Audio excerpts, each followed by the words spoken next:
Sir ଆଜି ନବରଙ୍ଗପୁର ଜିଲ୍ଲାର ଯେଉଁ ଝରିଗାଁରେ ଆପଣମାନଙ୍କର ଗୋଟେ ବିଶାଳ ର୍ୟାଲି ହେଉଛି ଆଉ ଆପଣଙ୍କୁ ଅତିଥି ହିସାବରେ ଡାକିଛନ୍ତି ମୁଁ ଯାହା ଖବର ପାଇଛି ତ ଆପଣ ଯେଉଁ ଆଜି ର୍ୟାଲି ଚାଲିଛି ଏହା ବିଷୟରେ ଏ ସଂଘ ବାବଦରେ ଆପଣ କିଛି ଆମକୁ କୁହନ୍ତୁ। ଆଜି ଝରିଗାଁଠାରେ ନବରଙ୍ଗପୁର ଜିଲ୍ଲାର ଓଡ଼ିଶା ମୋଟର ଚାଳକ ସଂଘର ଏକ ଶାଖା ଉଦ୍ଘାଟନ ହେଉଛି। ତତ୍ସଙ୍ଗେ ସଙ୍ଗେ ଝରିଗାଁରେ ଏକ ଅଫିସ୍ ଉଦ୍ଘାଟନ ହେଉଛି। ଡ୍ରାଇଭରମାନଙ୍କୁ ଏକଜୁଟ କରି ଡ୍ରାଇଭରମାନଙ୍କର ଯେଉଁ ସାମାଜିକ ସୁରକ୍ଷା ଅଛି ତାପରେ ଆମେ ସରକାର ଉପରେ କାମ କରିବା ପାଇଁ ସାରା ଓଡ଼ିଶାରେ ଆମେ ଡ୍ରାଇଭରମାନଙ୍କୁ ଏକଜୁଟ କରିବା ସଙ୍ଗେ ସଙ୍ଗେ ଦାବି ଉପସ୍ଥାପନ କରୁଛୁ।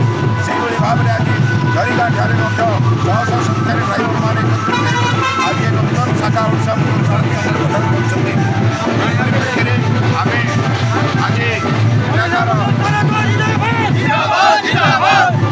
ଏଠାକାର ଆଜି ସଭା କରିବୁ ଆଉ ସେ ସଭା ମାଧ୍ୟମରେ ଡ୍ରାଇଭରମାନଙ୍କୁ ତାଙ୍କ ସମସ୍ୟା ଉପରେ ଆମେ ଉତ୍ଥାପନ କରିବୁ। ଧନ୍ୟବାଦ ଆପଣଙ୍କୁ।